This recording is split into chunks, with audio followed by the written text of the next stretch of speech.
Hi, welcome. We are Group 7 in Cross-Cultural Management. We have Freshly Chopped as our company and we're going to take it to Australia.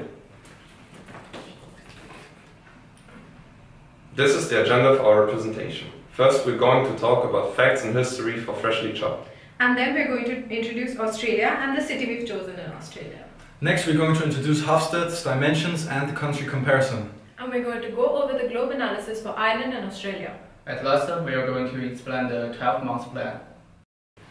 So Peter, can you tell me something about Freshly Chopped? Sure, I'll be glad to. So, Freshly Chopped is a salad restaurant chain all about healthiness and how to integrate a healthy option into the fast food industry. The mission here is actually pretty simple. It is to provide a healthy alternative into people's busy lives, and instead of all the fast junk food we see today, to provide a healthy solution. The way it works is that you basically walk into their store and select the salad you want off their menu. Then the salad is sent to their chopping stations, where this iconic Messaluna knife is used to chop the salad, hence the name Freshly Chopped. The center of attention is the fresh ingredients they use, and they always strive to use locally grown vegetables. They don't cut the vegetables in advance, but they do it when you have ordered your salad in order to provide a fresh and quality salad. What about the history though? When did it all start? Well, it's funny you ask. In May 2012, the first Freshly Chopped store opened in Baggot Street in Dublin, where the company now also has its headquarters. The founders, Brian Lee and Andy Chen, noticed that people were not able to find these healthy options for their fast food needs. Considering this, they opened the first restaurant. So in February 2016, Freshly Chopped opened their franchise model in order to expand both in Ireland and internationally. The idea with this franchise model is that it's possible for an entrepreneur such as ourselves to approach Freshly Chopped in order to open one of their stores elsewhere. As a result, multiple new stores opened up, and in February 2018 the first Freshly Chopped store opened in Cyprus, marking this international journey that the company would undertake. Today the company has 49 stores, which each has about 4 to 5 employees working there at a time. As I mentioned before, the restaurants are primarily located in Ireland, but they also have stores in the UK and also in Cyprus, and hopefully soon in Australia as well. So Peter, is it true that majority of Aussies live on the beach and those who don't live in the outback? Well, that's kind of a stereotype, don't you think? It is somewhat true that Australia has a lot of coastline, and a lot of the big cities are situated near water, but most people actually don't have sandy beaches as a backyard. Also, the outback is one of the driest deserts in the world, which doesn't exactly scream, "Come and populate me." That's pretty interesting. And I'm definitely sure that Sydney is the capital of Australia. Oh wait, is it Melbourne? Well, neither actually. Even though these two cities are the busiest and most populated in Australia, Perth is the capital. But as we see it, Sydney or Melbourne still have the biggest potential for the success of Freshly Chopped. We will talk more about this later. That's pretty interesting. So I've heard that Australia is one of the biggest deserts. Is that true? Well, Australia is more than just desert, and people partly live in concentrated areas in and surrounding big and busy cities, which is why we think Freshly Chopped actually stands a chance. Now I'm going to talk about Australian facts and statistics. The climate in Australia has several different climate zones. In the northern section, Australia has a more tropical influenced climate. It is hot and humid in the summer and quite warm and dry in the winter. While the southern parts are more cool and mild in the summer, but sometimes there is heavy rain in the winter. The population of Australia is 25 million people, which is approximately 5 times the population of Ireland. And the median age is approximately 37, which makes the Australian population pretty young. The official language is English, but there are a lot of other different nationalities, so a lot of unofficial languages. Which also puts me in the next point of religion, as there are a lot of religions, a lot of nationalities, there are also a lot of different religions. The currency is the Australian dollar, and with the GDP of 1,432 billion US dollar, it makes the Australian economy pretty powerful. Finally, in the income group, the GDP per capita in Australia is $57,000, which makes it a huge economy. Now we're going to talk about some cultural habits of Australians. First, punctuality. Punctuality is highly important for Australians and you should always arrive a bit early. Then, straightforward and receptive to new ideas. Do not spend a lot of time building relationships with them before meetings because it doesn't really matter to them. Also, if you impress them, they will let you know very fast. They also find debates very entertaining, so do not be surprised. and patience is highly appreciated, so do not rush on any decisions. Then the greetings. Be relaxed, not very formal, a handshake and smile is sufficient. Now the Lewis model is going to help us understand the cultural habits of Australians. First of all, we can see that Ireland is situated between the linear and the multi-active category on the Lewis model. So it's actually at the same place as Ireland. So we can see that they are already pretty similar. First of all, they are more task and logic orientated. Then they are organized and do things one step at a time. And finally, they prefer getting things done while following rules. So, Ireland and Australia, they're so far apart. Can you maybe tell me a bit about the similarities between the two countries? Sure, of course I can. So first of all, both are very expensive countries. But Ireland is even 13% more expensive than Australia. Wow. Second of all, both love meat, but trends go toward vegetables. And in Australia you can actually buy kangaroo. Wow, that's pretty cool. Yeah. That's great for us. Maybe we should integrate kangaroo into our menu. Maybe we should. Can you tell me a bit about the differences then? Sure, of course. So Australia is very multicultural and welcoming, even more than Ireland actually. They have Oceanians, Asians, Europeans, even Aboriginals in their country. Actually, they have 28% of their population is born overseas, whereas Ireland is only 11%. And Australia is even more foodie than Ireland. Australians go out 2 to 3 times a week to eat, whereas Irish people actually just go out once or twice a week. That's great news. Yeah, so that's a great market for us actually. And fun fact, both love beer. Don't we all? That's true. We have considered both Melbourne and Sydney, and now let's talk about Melbourne. Actually, Melbourne is more known for its artistic attractions. Melbourne has been named as the world's most livable city for 5 times in a row. So why did we not consider Melbourne for opening a restaurant? Well, because there are already too much competitors and the city is smaller than Sydney. Sydney is more known for its tolerance. You can easily have an opportunity in creating an affordable and tasty restaurant because it can be hard to find one in the whole city. This represents a huge opportunity to us. Then that's good. Sydney is it for us. As the figures show, both cities are growing quickly. According to our research, Sydney has more people walking to work, and it has more sunny days, which is always a good condition to run a business.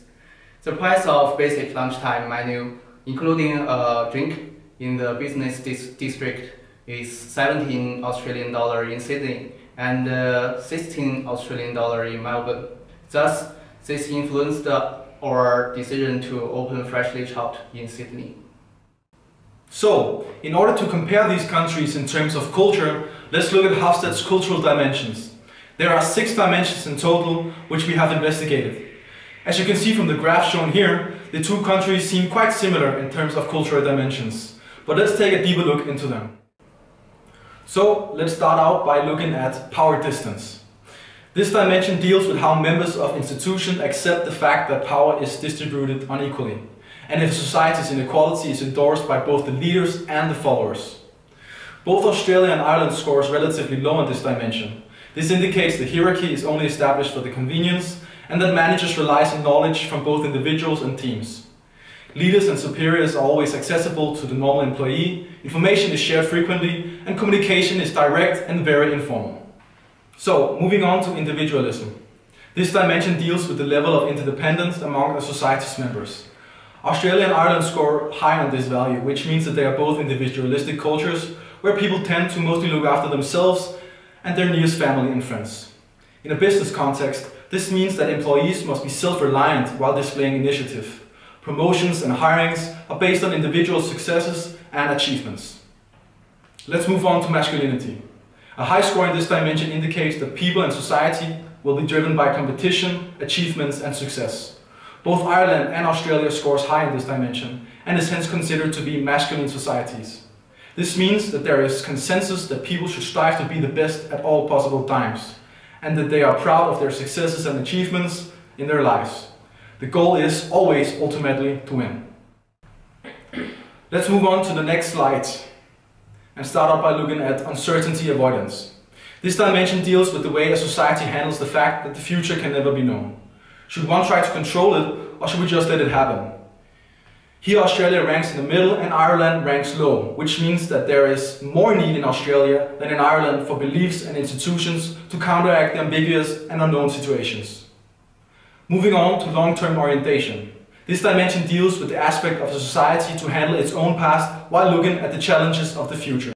Both Australia and Ireland score low here, which means that they are normative cultures. This indicates that both countries exhibit great respect for tradition, with focus on quick wins and not looking too much into the future. So, the last point we're going to go through in Hofstede's dimensions is the indulgence. This dimension is all about the indulgence versus restraint and describes to which extent people try to control their desires and impulses. With both Ireland and Australia having high scores, this means that they can be classified as indulgent countries. There is focus on realizing impulses and having fun, and being optimistic.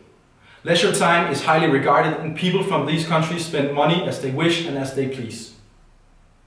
In summary, Ireland and Australia are very similar in regards to Hofstede's cultural dimensions, and we wouldn't have to adapt too much to the Australian cultural dimension.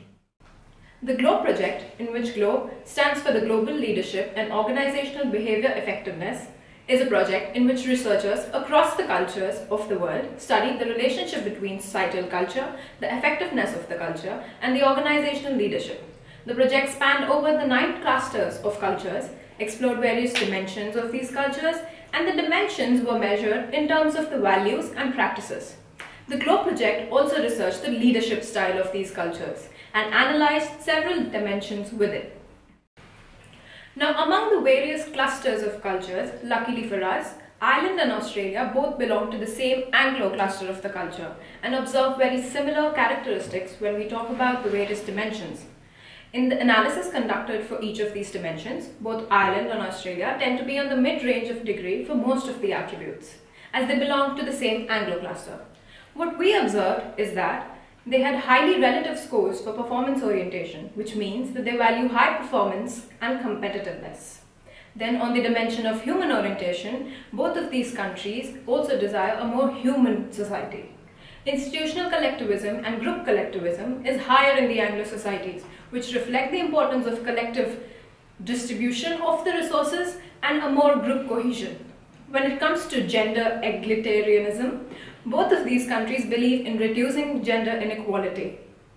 Australia and Ireland are extremely future-oriented and like to plan ahead and invest in their future goals. Talking about the leadership dimensions, the GLOBE research again observes similar scores for Ireland and Australia, and thus the two countries share similar traits in their leadership style as well. These countries have a compassionate, human and self-effacing approach in their leadership. They are also extremely team-oriented and give value to participative decision-making as possible. Both Ireland and Australia hold a very highly charismatic and inspirational approach in their leadership, giving value to attributes such as being visionary, self-sacrificial whenever and wherever required, and also hold a high degree of integrity. So now we are going to talk about our 12-month plan. According to Hofstede's and GLOBE analysis, we agreed to enter the Australian market and aim to be successful in expanding our business to continue to provide healthy and nutritious food to our target audience. These countries are quite similar, so we won't have to adapt too much. Our 12-month plan is based on the organizational goals of Freshly Chopped. So our organizational goals are education, consistency and innovation. Through education, we are committed to educate our customers about healthy and nutritious food. We aim to serve healthy and delicious food to our customers at all times. We tend to innovate our dishes for the country which we venture to suit their culture and needs. So let's start out looking at months 1 to 3. In line with the Freshly Chopped recommendation for opening a new restaurant, the location should be in a busy neighborhood with a thriving trading area, many universities and gyms and sports clubs, near young and innovative people who want to change their food habits. Exactly. Also, local farmers can help us understand seasonal crops and eating habits, who will help us obtain fresh, locally grown vegetables for our quality salads. Australia has a number of strict laws regarding import of food, so we should always strive to use in-country ingredients. It's funny about these laws. Did you know that in some parts of Australia it's illegal to have more than 50 kilograms of potatoes? No way! Oh my god, Irish people would be devastated. Yeah, that's true, that's true.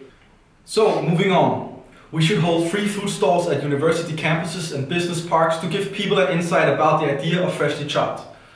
And recruitment hoardings. It could prove to be a challenge due to the normative and traditional nature of Australians as individuals. We need to engage them by having engaging healthy food campaigns to adapt the Australians to the new healthy food. Finally, we should also begin staffing of the restaurant based on the cultural values of the company.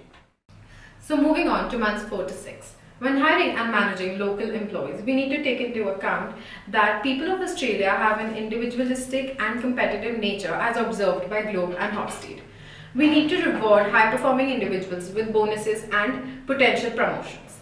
Due to the long-term oriented values of Australian individuals, we need to recruit employees based on the long-term contracts and give them some degree of certainty in their work life. In line with the company goals, we need to train them and give them a 4-week intensive training session. So moving forward, the managers should also be trained in an ongoing process and adapt to the power distance between employees and managers in the Australian culture.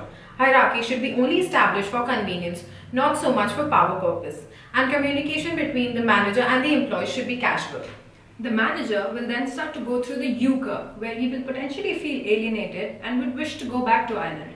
At this point, we would try to make him feel at home and also would give him some more insight into the Australian culture so that he can adjust to the culture shock. So moving on to months 7 to 9. So at this point, customer feedback will be essential and it will be collected and used to improve the customer experience and our menu. Various reviews will be conducted based on both quantitative and qualitative surveys and interviews. The inspectorate should have adjusted to the working environment, as mentioned in the Black model of adjustment. This talks about the manager adapting to the job and the working conditions of the host country. So, furthermore, the work environment among the employees within Freshly Chopped will become quite coordinated at this point, and both the Irish and Australian employees share similar working and leadership style, which also means that the expatriate will be in an interactive environment by them, which we can determine by the Black's model of adjustment. Finally, we're going to talk about the months 10 to 12. First of all, by the 4th quarter, we will have established a market for ourselves enough to deal with the competition efficiently. Then the manager will conduct a review to analyze the functionment of the restaurant and to decide whether the business has adapted to the local needs and preferences or not. Furthermore, we should analyze if by the end of the year we can expand and create collaborative possibilities. As suggested by Globe, Australian leadership style is future-oriented. So therefore, it is being assumed that there will be many fitness-oriented organizations that would not mind collaborating with Freshly Chopped to pursue a healthier lifestyle in Sydney. These are our references. Thank you for watching the presentation. Hey!